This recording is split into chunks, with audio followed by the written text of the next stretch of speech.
잠언 25장입니다.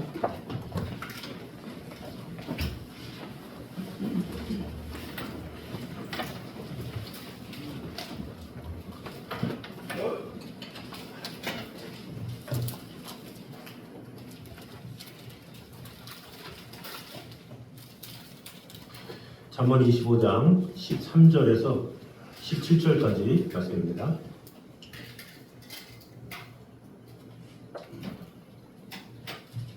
잠언 25장 13절에서 17절까지 말씀입니다. 13절 제가 읽겠습니다. 충성된 사자는 그를 보낸 이에게 마치 추수하는 날의 얼음 냉수 같아서 능히 그 주인의 마음을 시원하게 하느니라.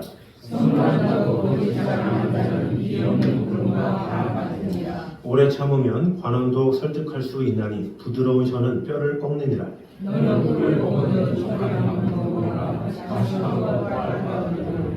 다 같이 읽겠습니다. 너는 이웃집에 자주 다니지 말라. 그가 너를 싫어하며 미워할까 두려우니라. 아멘. 자, 오늘은 일상생활 가운데 또 하나님께서 주시는 지혜가 무엇인지를 나누도록 하겠습니다. 찬양을 좀 일찍 해서 10분 일찍 시작했네요.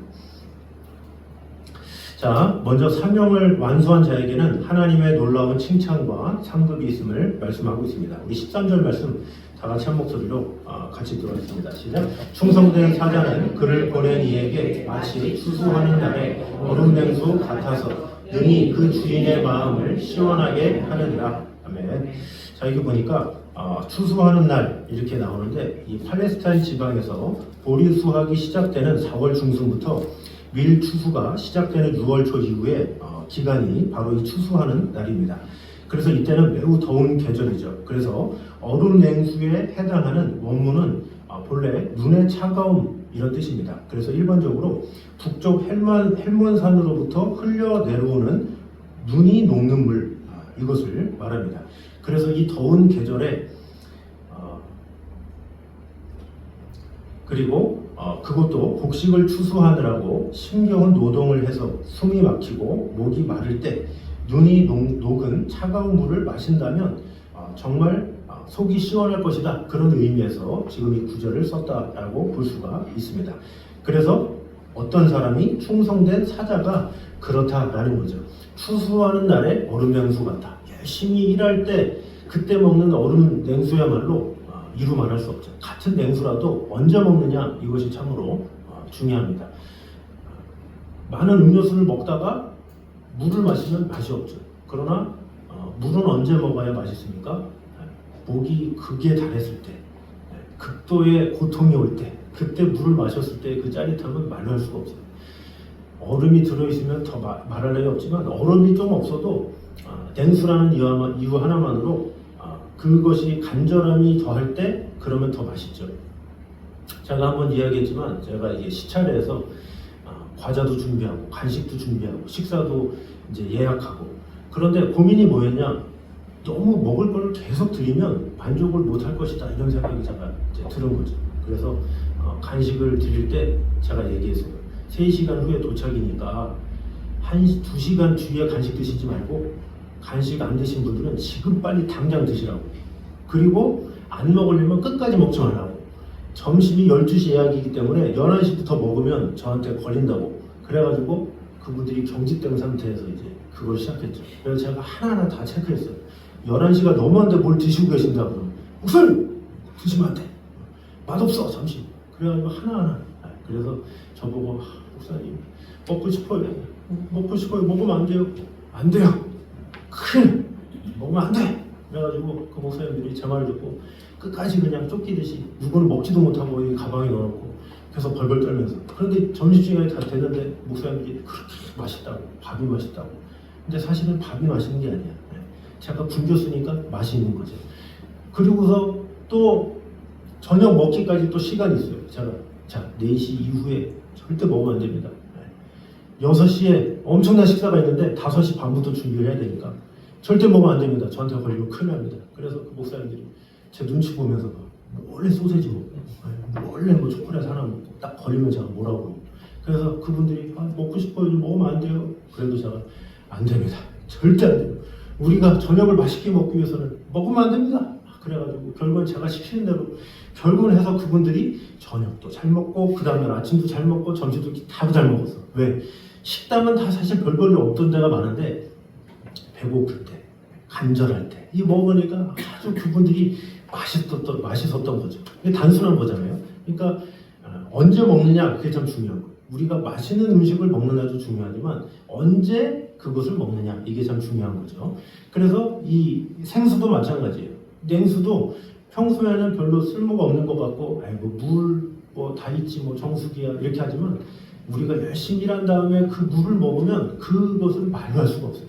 거기다가 물을 다 넣고 그것을 먹었을 때의 그 짜릿함은 한 사람만이 알죠. 그래서 그 맛을 아는 사람들은 그 주기를 정하기도 하고 또 열심히 일해가지고 이렇게 하기도 하고 한다라는 거죠. 자, 그런데 그런 시원함을 아는 사람, 그 시원함이 어느 누구에게 있느냐 여기서 이렇게 말하고 있죠. 충성된 사자, 충성된 사자가 바로 왕의 마음을, 주인의 마음을 그렇게 시원하게 한다라는 거죠. 그 맛을 아는 사람은 이야 이거구나 이런 것 때문에 일부러 아끼고 뭔가 절제하면서 이렇게 하듯이 그런 시원함이 누구에게 있느냐? 충성된 사자를 통해서 주인에게 임하게 된다 이렇게 말을 하고 있는 것이죠. 자, 그런데 솔로몬은 무엇을 말하느냐? 지금 충성된 자가 어려운 일을 마치고 돌아와서 모든 일이 잘 해결되었습니다 이렇게 보고할 때, 자, 이 솔로몬이 이야기한 건 뭐냐면 그 당시 때 무역을 많이 하잖아요. 근데 무역을 많이 하고 하다 보면 대사를 보내서 사람을 보내. 그 사람을 보내면 일을 잘 처리하는 사람도 있지만 일을 못 처리하는 사람들이 상당히 많죠.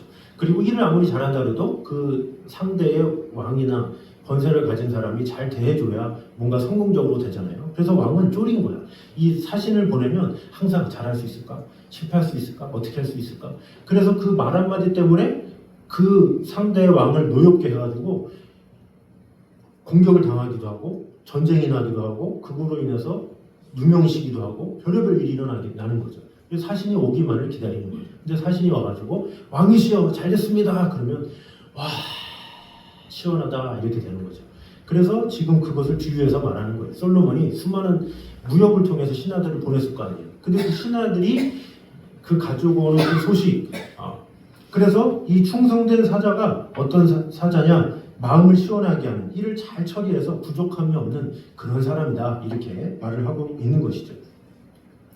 성경 속에서도 이런 충성된 사자들이 나오죠. 아브라함에게 있어서 이삭이 결혼을 못하고 있었죠. 그래서 다메섹 엘리엘이라는 사람에게 자 무릎 사이에 손을 집어넣어라 하면서 맹세를 하죠. 그러면서 내 아들을 결혼시켜야 되는데 그 결혼시키는 배우자를 네가 만나라 해서 명령을 하죠. 그래서 이 다메섹 엘리엘이라는 사람이 얼마나 충성된 사람입니까? 그래서 마음을 다해서 하나님께 기도하면서 그 이삭의 아내인 리브가를 찾기 위해서 정성을 다했죠. 결국에는 그 리브가를 찾고 나서 얼마나 기뻐하고 또 얼마나 그랬겠습니까? 그래서 그 창세기 24장에 아브라함이 기뻐했다 이런 장면이 나오는데 바로 아브라함의 기쁨이 바로 이런 기쁨이었다라는 거죠. 그의 충성된 종이 자신에게 최선을 다했을 때, 마음을 다했을 때, 귀한 배우자를 만나게 했을 때 얼마나 시원했겠습니까? 또 하나님께서 모세를 보내죠. 모세를 통해서 이 사람들을 애굽에서 이제 가나안으로 이끌어라 이렇게 말씀하시죠. 그 모세가 그런 모든 과정 가운데 하나님의 뜻에 합당하기 위해서 최선을 다하죠. 이런 방법 저런 방법 마음을 다해서 이끌죠. 그때 그런 모세의 모습을 통해서 우리 하나님께서 야 참 충성되다 참 귀하다 이렇게 하는 거죠. 그래서 신명기 마지막에 그 모세의 죽음 가운데 어떻게 보면 하나님께서 뭐 모세가 가끔 실수도 하고 부족함도 있었지만 그러나 하나님의 사랑으로 이 모세가 끝까지 그 임무를 완수한 것을 보게 되죠. 또 성경에 이런 내용들이 많이 나와 있습니다. 또 예수님도 어떻게 됐습니까? 십자가를 통해서 하나님께서 말씀하신 그 구속의 역사를 잘 이루셨죠. 그리고 사도 바울도 마찬가지죠. 이방을 위한 그릇으로 택함 받아서 온 땅에 복음이 전파되게 됐을 때 이 하나님께서 얼마나 그를 기뻐하셨겠습니까? 또 엘리야와 같은 종에게는 불경병거를 보내셔서 하늘로 올리는 축복을 주시고 또 바울에게는 의의 면류관을 주시고 이런 충성된 종에게는 하나님께서 은혜 주시고 함께 하신다라는 것입니다. 그래서 우리는 지금부터라도 하나님께서 왜 나를 이곳에 보내셨을까? 이 생각을 해야 된다는 거죠. 내가 정말로 주님의 주인의 목마름을 시원하게 해줄 수 있는 내가 냉수와 같은 자인가, 아니면 하나님께 짐이 되는 자인가, 한번 돌아볼 필요가 있다는 거죠. 나의 그런 삶을 통해서 주님께서 영광 받으시는 삶을 살고 있는지, 아니면 주님의 짐이 되는 삶을 살고 있는지, 내가 하는 그런 모습을 통해서 주님께서 오히려 목말라 하는 것은 아닌지 한번 돌아볼 필요가 있다는 거죠. 그래서 우리 남은 인생 가운데 최선을 다해서 사명을 잘 감당하기 위해서 수억대의 얼음 맹수처럼 하나님의 마음을 시원케 하고 창세로부터 예비하신 놀라운 상급과 축복을 받는 저 여러분 되시기를 주님의 이름으로 축원합니다. 자, 두 번째로 실천이 따르지 않는 사람의 말은 불신과 환멸만 낳게 된다는 거죠. 우리 14절 말씀 보겠습니다. 시작. 선물한다고 거짓 자랑하는 자는 비없는 구름과 바람 같으니라. 아멘. 자, 여기 보니까 이 비없는 구름, 바람 이렇게 나오는데, 이 강우량이 부족한 팔레스틴 지방에서는 구름과 바람이 일면 사람들이 이제 비에 대한 기대를 건다 그러죠. 왜? 그곳에는 날씨가 워낙 덥고 워낙 습하기 때문에 구름이 기다려지는 거예요. 비가 언제 올까 이런 생각이 드는 거예요. 그런데 이 구름이 막 가득한 걸 보고 비 오겠네 설레긴 하는데 막상 비가 안 와. 그 얼마나 황당하고 공허하겠습니까? 바로 그것을 말하는 거죠. 사실 구름이 일고 바람이 불면 많은 비가 동반하게 될 수밖에 없죠. 열왕기상에서도 마찬가지고 오늘날에도 마찬가지죠. 자, 그런데 이런 구름 가운데서는 간혹 비를 머금지 않은 구름도 있어서 사람들의 기대만 잔뜩 부풀려 놓고는 아무런 비도 없이 지나가 버리는 경우가 종종 있다라는 거죠. 이때 사람들의 실망과 분노가 얼마나 클지는 말할 필요도 없다라는 거죠.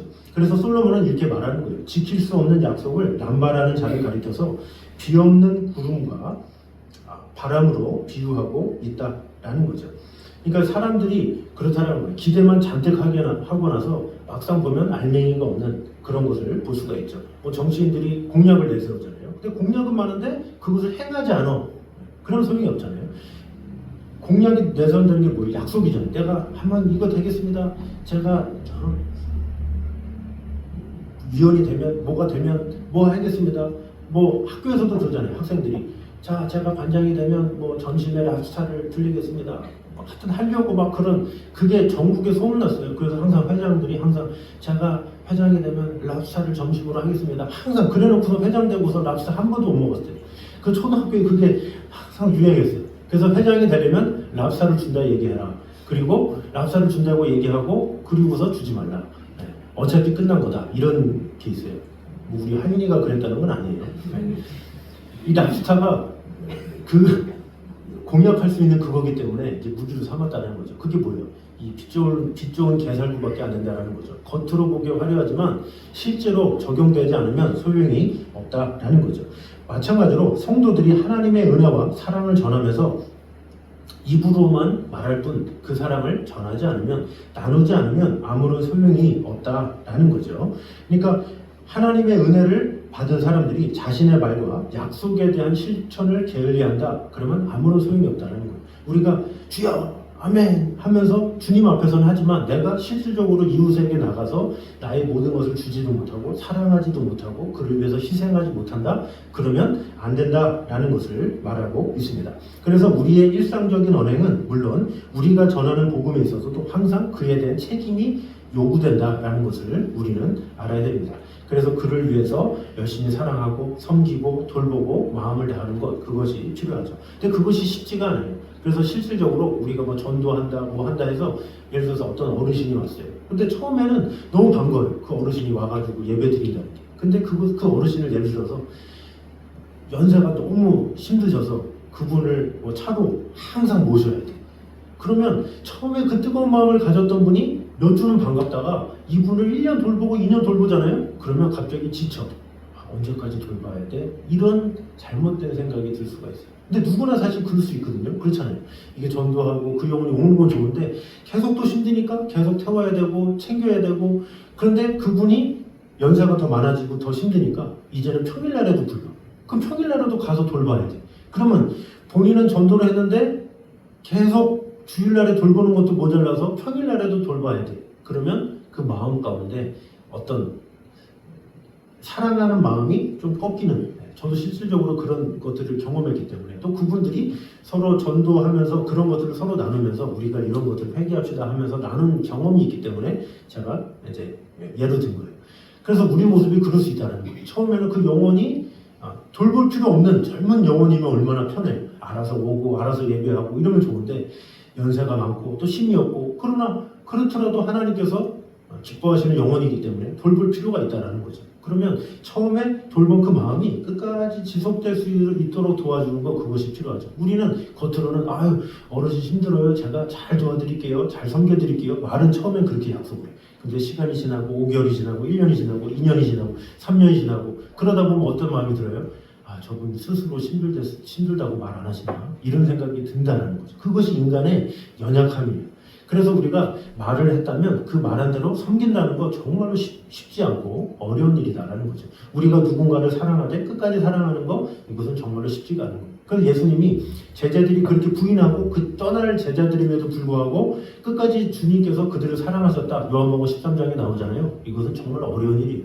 제자들이 자신을 배반할 게 뻔한데 그럼에도 불구하고 그들에게 떡을 주면서 사랑을 외치고 나눈다라는 것은 정말로 어려운 일이다라는 거죠. 그럼에도 불구하고 우리는 해야 된다는 거죠. 왜? 주님께서 우리를 부르셨고 또 우리가 진정한 그리스도인의 삶을 사는 것은 실천하는 삶이기 때문에 그렇죠. 그래서 우리는 사랑을 말만 하는 자가 아니라 실천하는 자임을 꼭 기억함으로 말미암아 말로서 끝나지 말고 또 단편적으로 끝나지 말고 지속적으로 끝까지 마음을 다해서 정성을 다해서 잘 돌보게 됨으로 말미암아 주님께 귀하게 칭찬받는 저희들 되시기를 주님의 이름으로 축원합니다. 세 번째로 인내와 온유는 모든 것을 부수는 강하고 견고한 망치와 같음을 볼 수가 있습니다. 자, 15절 말씀 보도록 하겠습니다. 시작. 오래 참으면 관원도 설득할 수 있나니 부드러운 혀는 뼈를 꺾느니라. 아멘. 자, 여기 보니까 이 관원이라는 말은 조직의 고위 지도자를 가리키는 말입니다. 그래서 본문에서는 재판관이나 정부의 고위 관료를 의미하는 것이라고 볼 수가 있습니다. 그런데 예나 지금이나 이처럼 고위직에 있는 사람들은 권위주의에 젖어서 고압적인 자세로 백성들을 대하는 것이 보통이죠. 그렇게 이들로부터 의도한 대로 선한 결과를 얻는다는 것은 매우 힘든 일입니다. 하지만 본문을 보면 솔로몬은 온유한 마음으로 끝까지 부드러운 마음을 잃지 않으면 그러한 관원들로부터도 선한 결과를 얻을 수 있다 이렇게 말하는 거죠. 그런데 이렇게 말하는 솔로몬이 왕이에요. 솔로몬이 재판관이야. 본인이 느낀 걸 얘기한 거예요. 이 수많은 백성들을 재판했을 거 아니에요. 근데 그 백성들 가운데 말로서 왕이시여 하면서 칭찬을 막 하는 백성이 있다고 쳐봐요. 그러면 그 재판하는 입장에서도 기분이 어떻겠어요? 근데 또 어떤 사람은 재판관 앞에서 막 어떤 자기 얘기만 하고 뭔가 불공평합니다 하면서 그 관원의 마음을 이렇게 합당하지 않게 하면 오히려 화가 될 수 있다는 것을 알고 있었던 거죠. 그래서 거대한 행정 조직을 이끌었던 그 사람이 바로 솔로몬이기 때문에 솔로몬이 그 말을 했다라는 건 뭐예요? 너희가 무슨 일을 하든지 재판이든지 어떤 짓든지 말 한마디가 중요하다 이렇게 말을 하고 있는 것이죠.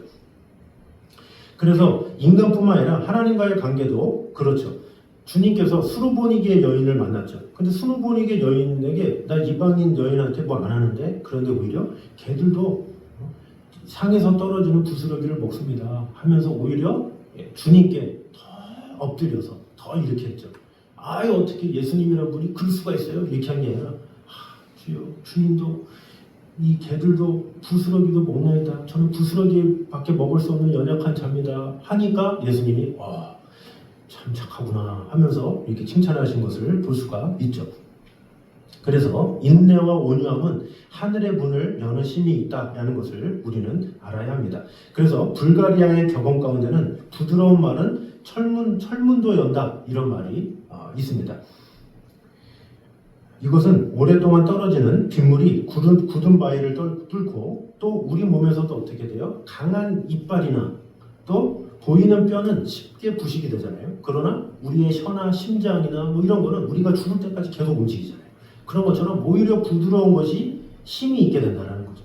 겉으로 강해 보이는 것 같은 것이 더 약하고 쉽게 부식된다는 것을 알아야 합니다.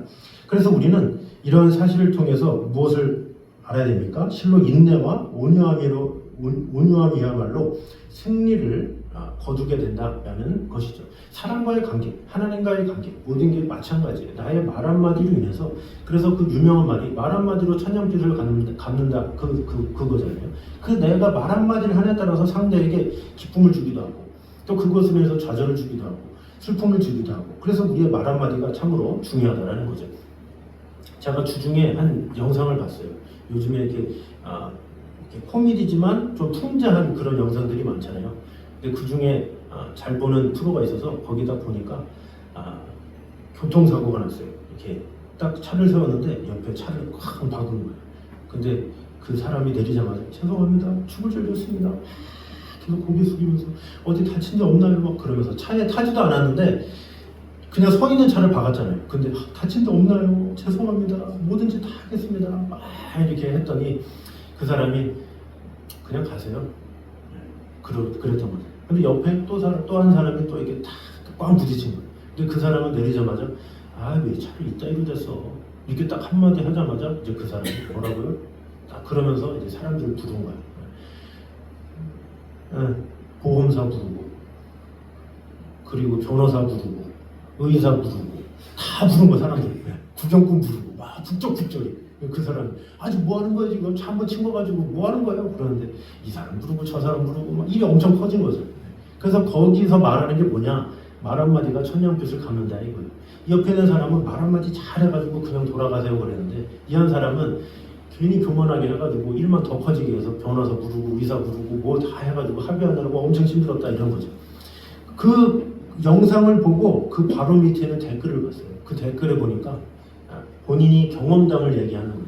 본인이 이 돈도 별로 없는 청년대인데 벤츠를 박았다는 거예요. 이 벤츠를 박아가지고 어떡하나, 나 이제 죽었다, 내 인생 끝이다 그래가지고 내리자마자 철썩 무릎을 꿇고 울면서 빌었대요. 엉엉 울면서 저 인생 끝입니다, 저 좀 살려주세요 하면서 막 그랬더니 그 사람이 돌아가세요, 그냥 차 한 대 더 사면 되죠 뭐, 딱 그랬대요. 그러면서 그 댓글 보고 사람들이 훈훈해서 야, 이런 경우가 있네요. 그러면서 결론이 뭐냐, 말 한마디가 중요하다, 이제 그런 거죠. 이 말 한마디를 잘하고 정성스럽게 하면 그 말 한마디 때문에 몇십억을 날릴 수도 있는 거예요.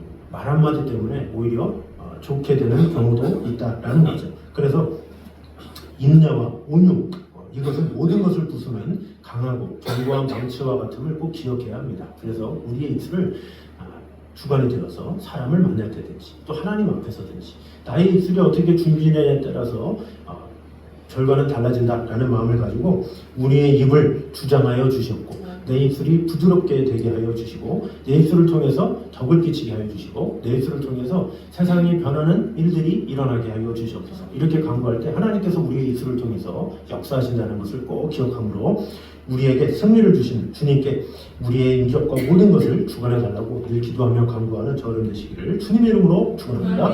자, 마지막으로 네 번째는 절제는 위험으로부터 우리를 지켜주는 안전벨트다라는 것을 알려주고 있습니다. 우리 16절 말씀 보도록 하겠습니다. 16절 시작. 너는 꿀을 보거든 조카리라 만큼 먹으라. 과식함으로 토할까 두려우니라. 아멘. 자, 보니까 꿀을 만나거든 조카리만큼 먹어라, 이렇게 이야기하고 있죠.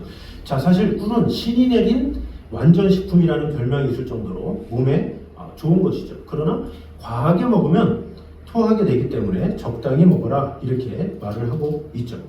이처럼 꿀을 과도하게 먹으면 토하게 되는 이유는 꿀에 짙은 단맛과 함께 영양 성분이 고도로 농축되어 있어서 지나치게 섭취하면 몸이 이를 감당할 수 없기 때문이죠. 그래서 이것을 통해서 말하는 게 뭐예요? 아무리 좋더라도 과하게 먹지 말라는 거죠. 건강식품이다. 한국인들이 보통 그래요. 건강식품이다 그러면 계속 먹어요. 당근에 좋다.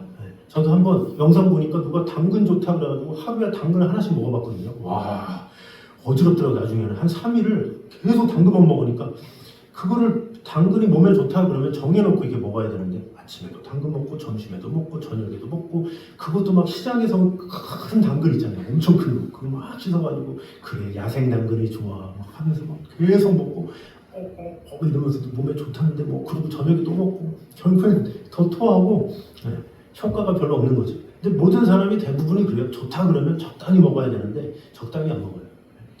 어디 누구 하나 이기나 보자 하고 먹는 것이 우리의 현실이다라는 거죠.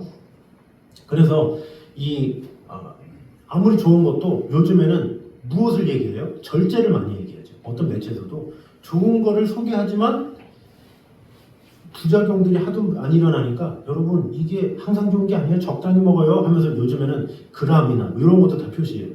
당근이 좋아요. 그런데 하루에 몇 조각, 손가락 두 조각 요 정도만 하면 됩니다 하면서 정량을 이야기하죠. 이 정량을 얘기하면 사람들이 좋다더라 그러면 달려들기 때문에 그거까지 얘기하는 경우가 많이 있죠. 그래서 이 인간은 자유가 지나치면 욕심이 가득하게 돼요. 하나님께서 아담과 하와에게 자유를 줬죠. 근데 자유가 지나치다 보니까 욕심을 가해요. 하나님께서 선악과 빼고 다 해! 그러는데도 욕심이 과해서 그 선악과를 따먹게 되죠. 그것이 인간이다 라는 거죠. 그래서 이 많은 사람들은 과식이 만병의 근원이다 이런 의사들의 경고에도 불구하고 식욕을 주체하지 못하고 과도하게 먹고 마셔가지고 오히려 수많은 병을 초래하는 경우가 많이 있죠. 그래서 지구상에는 굶어 죽는 사람보다 지나치게 먹어서 생기는 질병으로 죽는 사람이 훨씬 많다고 그러죠. 못 먹어서 문제보다는 너무 많이 먹어서 문제인 경우가 많이 있죠. 자, 그래서 이 과속도 마찬가지죠. 교통사고의 주범이기 때문에 쾌감을 쫓아서 무리한 운전을 하다가 결국에는 피해를 주는 경우가 많이 있죠. 하다 보면 빨리 될 때도 있고 적당히 떨릴 때 있고 그 리듬이 중요한데 리듬을 잃고 그냥 팍 달리고 강하게 하고 나는 성격이 원래 이래 이러면서 강하게 와 하면서 150, 160 이러면 오히려 주위에도 겁을 주고 위협을 줄 수가 있는 거죠. 적당히 상황에 따라서. 그래서 어떤 사람들은 정말로 달리고 싶으면 혼자서 그냥 저기 대로변 가가지고 혼자 하고 여러 단두 사람 탔을 때는 40으로 이런 분들이 있어요. 얼마나 인격적이야. 근데 다른 사람 생각 안 하는 사람은 누굴 만나도 150이야. 이러면 상대에도 피곤함을 잊게 되는 것이죠. 그래서 황룡유희라는 말이 있습니다. 높이 오르는 용에게는 반드시 후회함이 있다 이렇게 말을 하고 있죠. 그래서 이를 가르침에도 불구하고 수많은 사람들이 더 많은 재물, 더 많은 권력을 누리기 위해서 끝없이 탐욕을 부리다가 결국에는 비참한 모습으로 최후를 맞게 된다라는 거죠. 그래서 야고보서 1장 10절에도 욕심이 잉태한즉 죄를 낳고 죄가 장성한즉 사망을 낳느니라 이렇게 말씀하고 있죠. 그래서 항상 사도들도 경계를 하라 이렇게 이야기를 하고 있죠. 또 성령을 따라 정욕을 제어하라 이렇게 말을 하고 있죠. 그러니까 우리가 열심을 다하고 마음을 다하고 전심을 다하는 것도 중요하지만 언제 내가 멈추고 언제 내가 속도를 늦추고 어떻게 리듬을 가지고 하느냐 이것은 더욱더 중요한 것이다라는 거죠. 하는 게 중요한 게 아니라 그 하는 것을 언제 내가 멈추고 언제 조절하고 언제 내가 조화롭게 하느냐 이것은 더욱더 중요한 일이다라는 거죠. 그래서 만족할 줄 알면 욕을 당하지 않고 멈출 줄 알면 위태롭지 않다 이런 말이 있습니다. 그러므로 이 땅의 많은 위험으로부터 우리를 지켜주는 안전벨트임을 우리가 분명히 알아서 절제하고 또 기다릴 줄 알고 한번 돌아볼 줄 알고 이런 모습을 통해서 하나님께서 내게 주신 일들을 하나씩 되짚어 보면서 우리의 삶이 하나님 앞에 온전히 서기에 부족함이 없도록 세워지게 부족함이 없는 저름 되시기를 주님의 이름으로 축원합니다. 기도하겠습니다. 자주님 감사합니다. 우리와 늘 언제나 함께 하시는 주님의 은혜를 찬양합니다. 아버지 하나님, 사명을 완수하는 자에게는 하나님의 놀라운 칭찬과 상급이 있음을 오늘 보게 되었습니다. 우리가 주님 앞에 얼음 냉수와 같은 존재인지를 다시 한번 돌아보기 원합니다. 우리가 최선을 다해 사명을 잘 감당함으로 주님께 칭찬받는 그런 자가 되게 하여 주시옵소서. 나 스스로의 만족이 아니라 정말로 주님 보시기에 만족한 삶을 살아가는지 다시 한번 돌아보며 나아갈 수 있도록 주님 언제나 함께 하여 주시옵소서. 또한 실천이 따르지 않는 사람의 말은 불신과 활멸만 낳을 뿐임을 오늘 보게 되었습니다. 우리가 사랑한다 하지만 그 사랑을 얼마나 지속적으로 하고 얼마나 꾸준히 하고 얼마나 마음을 다해서 하느냐가 참으로 중요한 것임을 오늘 보게 되었습니다. 반짝하는 그런 사랑이 아니라 지속적으로 돌보고 사랑할 수 있는 그런 마음 더하여 주셔서 입술로만 사랑하는 자가 아니라 우리의 언행에도 우리의 삶 가운데서도 우리의 말을 통해서 놀라운 하나님의 뜻을 이루기에 부족함이 없도록 주님 함께하여 주시옵소서. 또한 인내와 온유는 모든 것을 부수는 강하고 견고한 망치와 같음을 오늘 보게 되었습니다. 실로 인내와 온유함이야말로 승리를 거두게 만드는 결정적 요소라는 사실을 오늘 보게 되었습니다. 주님, 우리의 입술을 주장하여 주셔서 우리의 입술을 통해서 사람들의 마음을 얻게 하시고 평안을 얻게 하시고 우리 입술을 말미암아 놀라운 하나님의 축복과 은혜가 가득 임할 수 있도록 주님 함께하여 주시옵소서. 또한 절제는 위험으로부터 우리를 지켜주는 안전벨트임을 오늘 보게 되었습니다. 우리가 아무리 좋은 것이다 할지라도 그것을 과하게 할 때 오히려 역효과가 일어남을 오늘 보게 되었습니다. 적당히 조심히 하나씩 돌아보면서 분주하게 많은 것을 하기보다는 좀 한가하다 할지라도 하나씩 온전함을 가지고 이룰 수 있도록 그런 자가 되게 하여 주시옵소서. 늘 절제하며 하나씩 단계를 잘 밟음으로 말미암아 절제가 또한 조심함이 우리를 지켜주는 안전벨트임을 꼭 기억함으로 항상 멈추는 지혜, 또 자신을 돌아보는 지혜, 하나님의 뜻 가운데 거하는 지혜를 얻는 그런 성도들이 되게 하여 주시옵소서. 이제는 우리 주 예수 그리스도의 은혜와 아버지 하나님의 무한하신 사랑과 성령님의 교통하심이 늘 우리와 함께 계시는 하나님의 나라와 그 영광이하여 우리가 마음을 다하여 주님의 뜻을 위해 살아가길 원하는 이전의 모든 성도들 위해 이부터 여기까지 함께 있기를 간절히 축원하옵나이다. 아멘.